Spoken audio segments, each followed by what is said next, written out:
دې 313 کلمې یو عجیبه اثر دی. څنګه اثر دی؟ دا الله ته ډیره محبوبه ده. څنګه محبوبه ده؟ انبیاء کرام خو 1,40,000 دي پیغمبران.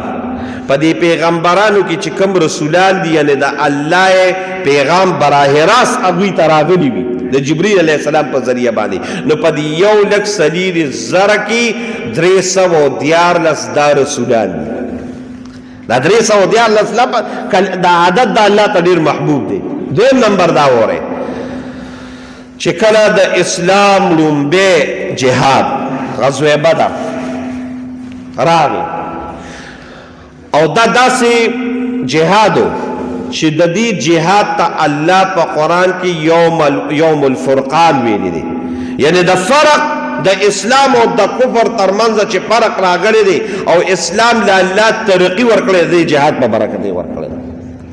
دا ډیر لوی مقام لري، ډیره لویه مرتبه لري. دی هغه جهاد مرتبه پرېږده. تاسو له ما مخکې یو کتاب درکړو، یو کتاب اسماء بدرین، اوس هم کتاب به وي زموږ د ملګرو سره، اسماء بدرین. هغه اسماء بدرین چې چا واغېشته او د دا نومونه د دې بدرینو صحابو په خولې باندې ووي چې څه قسمه دعا د الله رب العالمین یې د برکته قبولې کړي. نو د بدر په جهاد کې چې صحابه شریک شوي د دې بدرینو صحابو تعداد څومره؟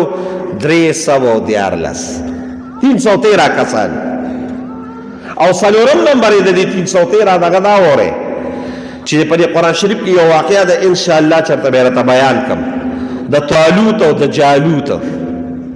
جالوت یو متکبر باچاو، سخت باچاو، ظلم کوونکی په بني اسرائیلو لوی ظلم کړو. د هغې جالوت په مقابله کې یو الګ ځوان راغی چې د هغه نوم و طالوت، او د هغې طالوت په فوج کې حضرت داود علیه السلام و. هغه طالوت چې کله هغه د زرګونو دا په قرآن شریف کې دي د زرګونو خلکو مقابله چې د طالوت فوج او د داود علیه السلام فوج کوله، نو د هغې زرګونو په مقابله کې د طالوت د فوج کسان صرف 313 کسان. او څلورم نمبر وره، څلورم نمبر د قیامت علامې دا را روانې دي. په غټو علامو کې یو علامه دا ده چې الله به دجال پیدا کوي. نو د دې دجال نه مخکې به یو انسان راځي چې هغه ته وایي امام مهدي علیه السلام. دا باقاعده په احادیثو کې دا بیان شته. دا به د قیامت غټې علامې وي. او هغه امام مهدي علیه السلام هغه به په دې ټوله دنیا کې شریعت جاری کوي.